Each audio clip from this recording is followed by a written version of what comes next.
ಅಂಬಿಕಾ ಸುತ ವಿಘ್ನರಾಜನ ಪಿರಿದು ಸಂಸ್ತುತಿಸಿ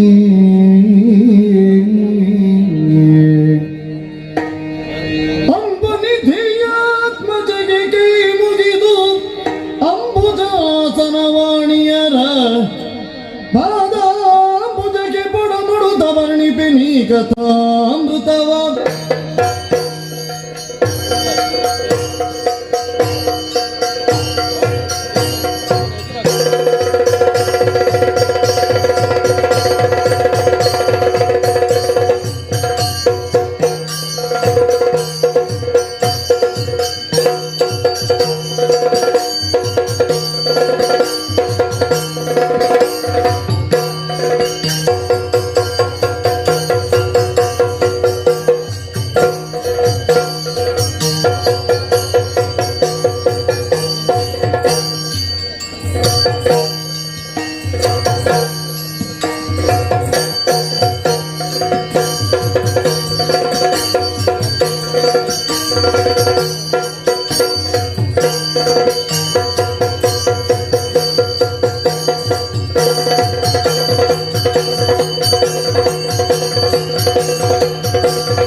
ಇರುವಂತಹ ಸ್ಥಳ ಅಯೋಧ್ಯ ಪಟ್ಟಣಕ್ಕೆ ಯಾರಂತ ಕೇಳಿದ್ದೀರಿ? ಶ್ರೀರಾಮನೆಂದು ಕೇಳಿದ್ದೇವೆ. ಅವನ ತಮ್ಮ ಏನಂತ ಹೇಳ್ತೀರಿ? ಶತ್ರುಘ್ನ ಎಂದು ಕೇಳಿದ್ದೇವೆ. ನಾವೇ ಸರಿ ಹೊರಟು ಬಂದ ಕಾರ್ಯ ಕೇಳಿದೆ.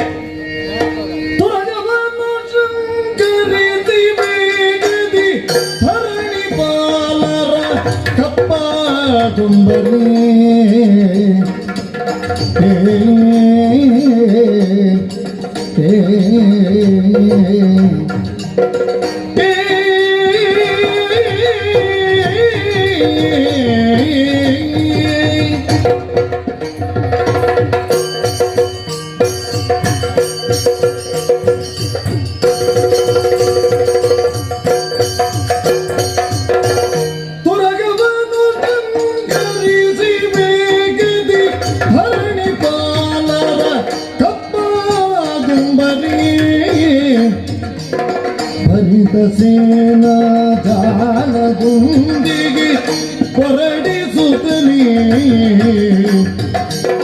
ಭರಿತ ಸೇನಾ ಜಾಲಗುಂದಿಗೆ ಹೊರಡಿಸುತ್ತಲೇ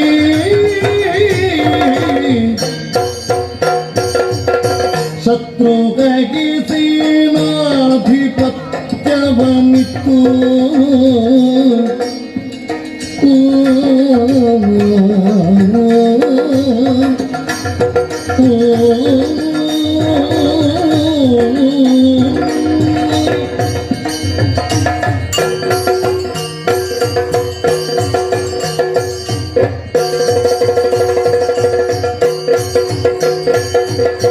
ಶತ್ರು ಹೇಗೆ ಸೇನಾಧಿಪತ್ಯವನಿತ್ತು ಮಾರುತಿ ಪುಷ್ಕಳಾದ್ಯರ ಅತ್ತಿಯು ಬೆಂಬಲಕ್ಕೆ ಹೋಗಿರುತ್ತ ನುಡಿದ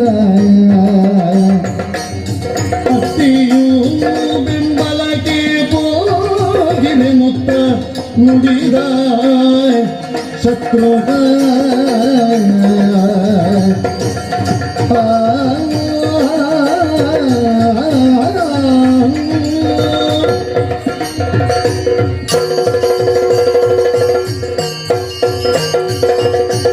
ವೈದೇಹಿ ಸಹಿತಂ ಸುರದ್ರುಮತಲೆ ಹೈಮೇ ಮಹಾಮಂಡವೇ ಮಧ್ಯೆ ಪುಷ್ಪಕಮಾಸನೆ ಮಣಿಮಯ ವೀರಾಸನೆ ಸುಸ್ಥಿತಂ ಅಗ್ರೇ ವಾಚಯತಿ ಪ್ರಪಂಚನ ಸತಃ ತತ್ವಂ ಮುನಿಭ್ಯಃ ಪರಂ ವ್ಯಾಖ್ಯಾಂತಂ ಭರತಾದಿಭಿಃ.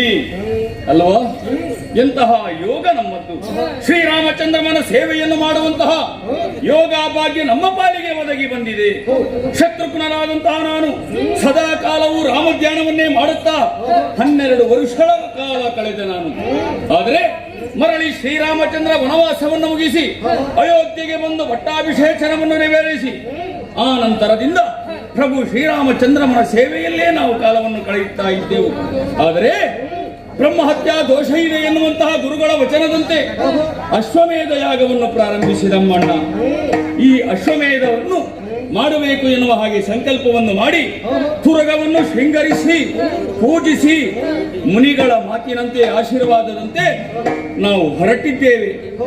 ಹೊರಟಲ್ಲಿಗೆ ಬೆಂಗಾವಲಿಗಾಗಿ ಯಾರು ಹೋಗುವುದು ಅಂತ ಯೋಚನೆಯನ್ನು ಮಾಡಿದವಾಗ ನಮ್ಮಣ್ಣನಾದಂತಹ ಶ್ರೀರಾಮಚಂದ್ರಮ್ಮ ನನ್ನನ್ನೇ ಕರೆದು ಕಳುಹಿಸಿದ. ಎಂತಹ ಭಾಗ್ಯ ನೋಡು ನನ್ನದ್ದು. ಲಕ್ಷ್ಮಣ ಸದಾ ಕಾಲವು ರಾಮನಿಗೆ ನೆರಳಿನಂತೆ ಇದ್ದು ರಾಮನ ಸೇವೆಯನ್ನು ಮಾಡಿ ಪುನೀತನಾದ. ಭರತ ಅಣ್ಣನ ಪಾದುಕೆಯನ್ನು ಪೂಜಿಸಿದ್ದ, ಹೀಗೆ ಪುನೀತನಾದ. ನಾನೇನು ಮಾಡುವುದು, ಅಣ್ಣನ ಸೇವೆ ಹೇಗೆ ಮಾಡುವುದು ಹೀಗೆಂದು ಯೋಚಿಸುತ್ತಾ ಇರುವಂತಹ ವೇಳೆಯಲ್ಲಿ ಒದಗಿ ಬಂದಂತಹ ಭಾಗ್ಯ ನನ್ನದ್ದು. ಕುದುರೆಯ ಬೆಂಗಾವಲಿಗೆ ನಾನು ಮಾತ್ರವಲ್ಲ, ಸಕಲ ಸೇನೆಯೂ ಕೂಡ ಹೊರಟು ನಿಂತಿದೆ. ಪುಷ್ಕಳ, ನೀನು ಕೂಡ ಹಾಗೆ ಶ್ರೀರಾಮನ ಸೇವೆಯನ್ನು ಮಾಡಬೇಕು, ಸದಾವಕಾಶ ನನಗೆ ಇದು ಅಂತ ಹೇಳಿ ನೀನು ಸಂತೋಷದಿಂದ ಹೊರಟು ನಿಂತಿದ್ಯಾ. ಅಲ್ಲದೆ ನಮ್ಮ ತುರಗವು ಮುಂದುವರಿಯುತ್ತಾ ಹೋದಂತಹ ಕಾಲದಲ್ಲಿ ಏಕಾಂಕ ನಗರದಲ್ಲಿ ದಮನ ಅಂತ ನೀನಿದ್ದೆ. ರಾಮಚಂದ್ರಮನ ಪ್ರಭುತ್ವವನ್ನು ಗೌರವವನ್ನು ಒಪ್ಪಿಕೊಂಡು ಮೆಚ್ಚಿಕೊಂಡು ಅವನ ಸೇವೆಯನ್ನು ಮಾಡುವುದಕ್ಕೆ ನೀನು ನಿನ್ನ ಬಲ ಸಹಿತ ಬಂದಿದ್ದೀರಿ. ಜೊತೆಗಾಗಿ ಅಣ್ಣ ಹೇಳಿದ ಮಾತಿನಂತೆ ಮಾರುತಿ ನಮ್ಮ ಜೊತೆಯಲ್ಲೇ ಇದ್ದಾನೆ. ಎಷ್ಟು ಮಂದಿಗಳಿದ್ದಾರೆ. ಇದೆಲ್ಲವೂ ದೊಡ್ಡ ಒಂದು ರಾಮದೇವರ ಉತ್ಸವದ ಹಾಗೆ ಕಾಣುತ್ತಾ ಇದೆ. ವಿಜೃಂಭಣೆ ನಾವು ಹೊರಡ್ತಾ ಇದ್ದೇವೆ. ಅಸ್ತನದ ವೈದೇಹಿ ರಮಣಗೆ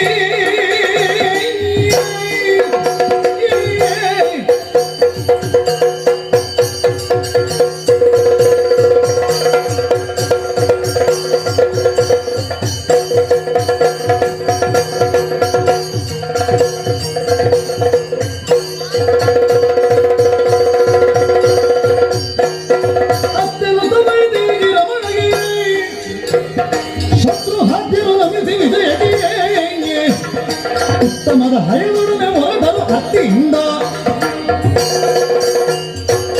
ಪುಷ್ಕಳ, ದಮನ ಅಸ್ತುವೆಂದು ಹೇಳಿ ಶ್ರೀರಾಮಚಂದ್ರಮನ ಪಾದಾರವಿಂದಗಳಿಗೆ ಕೊಡಂಬಟ್ಟು ಅವನ ಆಶೀರ್ವಾದವನ್ನು ಪಡೆದು ಕುದುರೆಯ ಬೆಂಗಾವಲಿಗಾಗಿ ನಾವೆಲ್ಲವರು ಹೊರಟು ನಿಂತಿದ್ದೇವೆ. ದೇಶಗಳಿಗೆ ಹೋಗುತ್ತಾ ಇದೆ ಕುದುರೆ. ಕೆಲವರೆಲ್ಲ ಶ್ರೀರಾಮಚಂದ್ರನನ್ನು ಒಪ್ಪಿಕೊಂಡು ಕಪ್ಪ ಕಾಣಿಕೆಗಳನ್ನಿತ್ತು ನಮಗೆ ಸಹಾಯವನ್ನು ಮಾಡುವುದಕ್ಕೆ ಮುಂದಾಗುತ್ತಾ ಇದ್ದಾರೆ. ಇನ್ನು ಕೆಲವರು ಮಾರು ಮಲೆತು ಯುದ್ಧಕ್ಕೆ ನಿಂತಿದ್ದಾರೆ. ಅವರೆಲ್ಲವರು ಸೋತ ಮೇಲೆ ಮತ್ತೆ ರಾಮದರ್ಶನಕ್ಕಾಗಿ ಕಾಯುತ್ತಾ ಇದ್ದಾರೆ. ಕುದುರೆ ಮುಂದೆ ಸಾಗುತ್ತಾ ಇದೆಯಲ್ಲ, ನಡೆಯೋಣ.